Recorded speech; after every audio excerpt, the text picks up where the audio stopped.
Nananawagan si Pangulong Aquino sa mga Pilipino na isabuhay ang mga sakripisyo at naipunla ng mga bayani sa bansa. Sinabi ito ng Pangulo sa kaniyang pangunguna sa pagdiriwang ng Araw ng mga Bayani. Ayon kay Pangulong Aquino, ang pagsasabuhay ay sa pamamagitan ng pagiging kaakibat ng reforma at pagsusulong ng positibong kaisipan.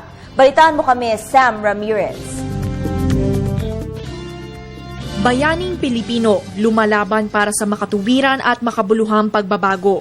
Ito ang tema ngayong taon para sa taunang pagdiriwang ng Pambansang Araw ng mga Bayani.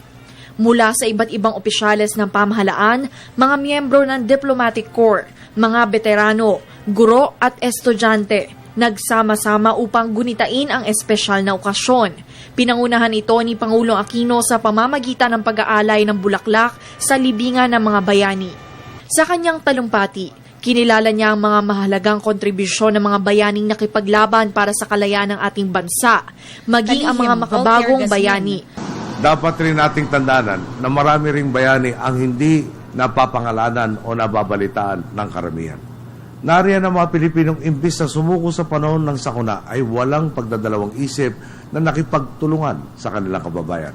Nariyan ang mga gurong buong pagmamahal na gumagabay sa mga susunod na henerasyon. Nariyan ang mga alagad ng batas na pinipiling tuparin ang kanilang tungkulin sa halip na sumuko sa tukso ng mabilis na kita.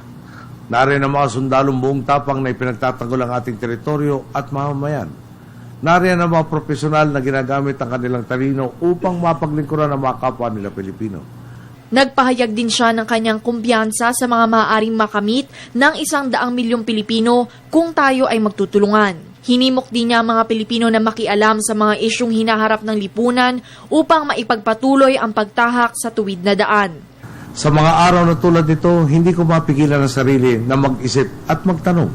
Ano kaya ang pwedeng makamit ng 100 milyong Pilipinong nagbabayanihan tungo sa isang layunin? Wala nang mananakop, wala nang digmaan, wala nang batas militar.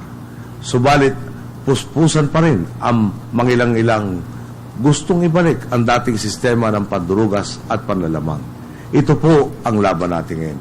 Ang maging mapagmatsyag sa mga nag-aasik ng pagdududa at kasinungalingan. Ang huwag maging kasangkapan ng mga nagpapanggap na tagapagsulong ng reforma.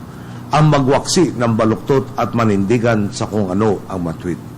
Samantala, sa talumpati naman ni Dr. Maria Sereno Jokno, Chairperson ng National Historical Commission of the Philippines, pinaalalahanan niya ang mga Pilipino, lalo na ang mga kabataan, na sana'y hindi mahinto sa pag-aalay ng bulaklak ang pag-alala sa mga sakripisyo ng ating mga bayani.